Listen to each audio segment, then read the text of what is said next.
Hello बच्चों, let's read the question. The question says explain diagrammatically the mechanism of translocation of food in plants. Question में हमने बोला है कि जिस मैकेनिज्म से फूड की ट्रांसलोकेशन होती है इन प्लांट्स, हमें उस मैकेनिज्म को डायग्रामेटिकली एक्सप्लेन करना है. तो सबसे पहले क्या करेंगे, हम इस क्वेश्चन का की कॉन्सेप्ट समझेंगे. तो इन दिस क्वेश्चन हमारा की कॉन्सेप्ट होगा mass flow hypothesis. Mass flow hypothesis. Mass flow hypothesis क्या एक्सप्लेन करती है? ये एक्सप्लेन करती है translocation of food and minerals in plants. It describes the translocation of food in. तो ट्रांसलोकेशन ऑफ फूड के लिए हमारा कौन सा वैस्कुलर टिश्यू रिस्पॉन्सिबल होता है? वो होता है फ्लोएम. तो फ्लोएम क्या करता है? ट्रांसलोकेशन करता है फूड की from source to sink. Source to sink यानी कि सोर्स होता है वो पार्ट ऑफ प्लांट जहां फूड सिंथेसाइज हो रहा है, वेयर फूड इज सिंथेसाइज्ड,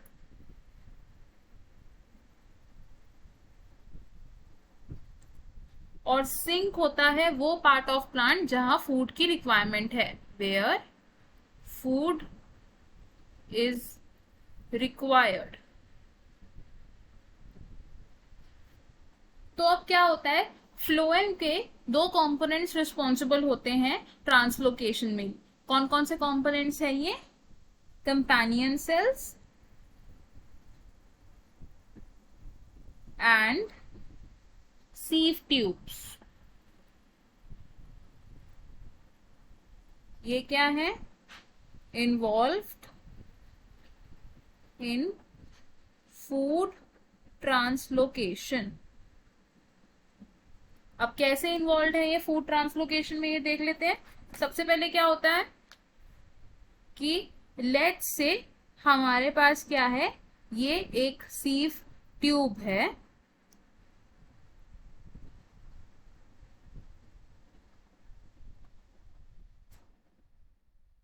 और सीव ट्यूब के साथ क्या प्रेजेंट होते हैं? हमारे कंपेनियन सेल्स प्रेजेंट हैं. तो अब सबसे पहले क्या होता है, ये कहाँ प्रेजेंट है? इन leaf.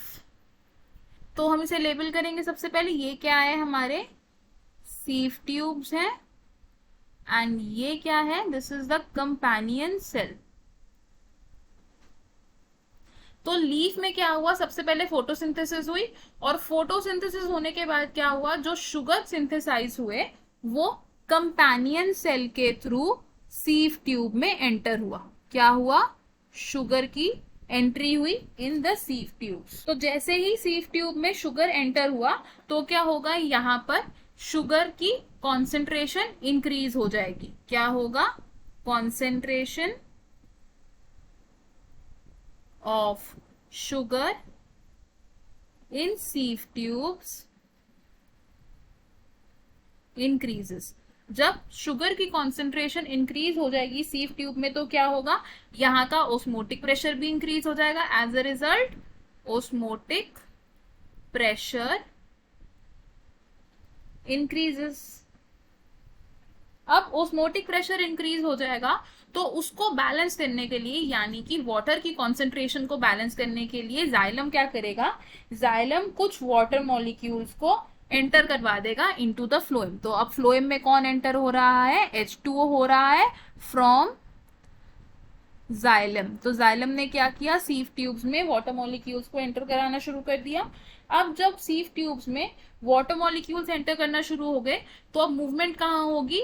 From high osmotic pressure to low osmotic pressure. Movement will occur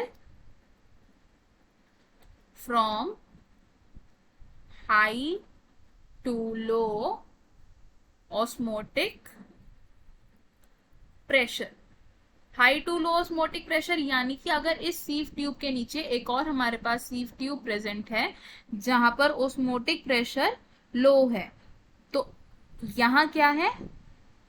high osmotic pressure, और दूसरे सीव ट्यूब में क्या है, लो ऑस्मोटिक प्रेशर। तो खाने की मूवमेंट या फूड की मूवमेंट कहाँ होगी, from high osmotic pressure to low osmotic pressure. यहाँ पर खाना मूव किया, और ये कैसी मूवमेंट है, ये एक एक्टिव मूवमेंट है। तो जब फूड अब एंटर कर रहा है to the region of low osmotic pressure, तो इसकी मूवमेंट ऐसे कंटिन्यूड रहेगी, एंड इवेंचुअली ये सारा शुगर कहाँ जाएगा, टू द स्टोरेज ऑर्गन्स, या फिर जिसे हम क्या कहते हैं, सिंक। अगर यहाँ पर कोई स्टोरेज ऑर्गन है या फिर सिंक प्रेजेंट है, तो जब इवेंचुअली ये सारा शुगर सिंक में जाके स्टोर होगा, तो किस फॉर्म में स्टोर होगा, स्टार्च की फॉर्म में स्टोर होगा food.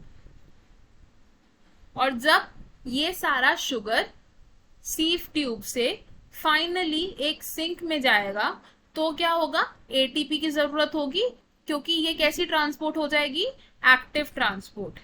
Active transport, active transport यानी कि ATP is required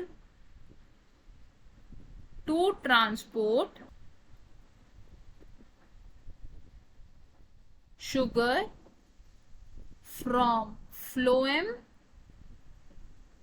to sink।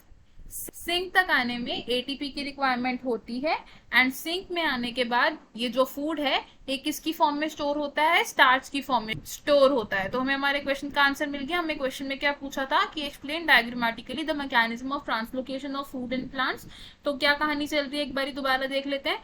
सबसे पहले क्या होता है, लीफ में फोटोसिंथेसिस हुई और शुगर सिंथेसाइज हुए। अब ये शुगर्स क्या करेंगे, ट्रांसपोर्ट होंगे to different parts of the plant, और उसमें कौन हेल्प करेगा, फ्लोएम के कॉम्पोनेंट। और वो दो कॉम्पोनेंट्स कौन कौन से हैं, कंपेनियन सेल्स और सीव ट्यूब्स। तो सबसे पहले शुगर क्या करेगा, कंपेनियन सेल्स में आएगा, और फिर वहां से कहाँ पहुंचेगा, सीव ट्यूब्स में पहुंचेगा। अब जैसे ही शुगर सीव ट्यूब में पहुंच गया, तो क्या होगा, ऑस्मोटिक प्रेशर हाई हो जाएगा। इस ऑस्मोटिक प्रेशर को बैलेंस करने के लिए वाटर मॉलिक्यूल्स एंटर हो जाएंगे फ्लोएम में फ्रॉम द जाइलम, और ये शुगर कहाँ मूव करेगा, from high osmotic pressure to low osmotic pressure. तो ये शुगर एक सीव ट्यूब से दूसरे सीव ट्यूब में जाएगा, यानी कि फूड की ट्रांसलोकेशन अब शुरू हो चुकी है from high to low osmotic pressure, and finally ये सारा शुगर कहाँ जाएगा, स्टोर होने के लिए जाएगा इन द सिंक ऑर्गन्स, या फिर जिन्हें हम कहते हैं स्टोरेज ऑर्गन्स। और ये स्टोर किसकी फॉर्म में होगा, in the form of starch. And ऐसी ट्रांसपोर्ट के लिए हमें एटीपी की जरूरत है। तो हम क्या बोल सकते हैं, ये कैसी ट्रांसपोर्टेशन है, एक्टिव ट्रांसपोर्टेशन प्रोसेस है। तो I hope you understood it well. All the best, thank you.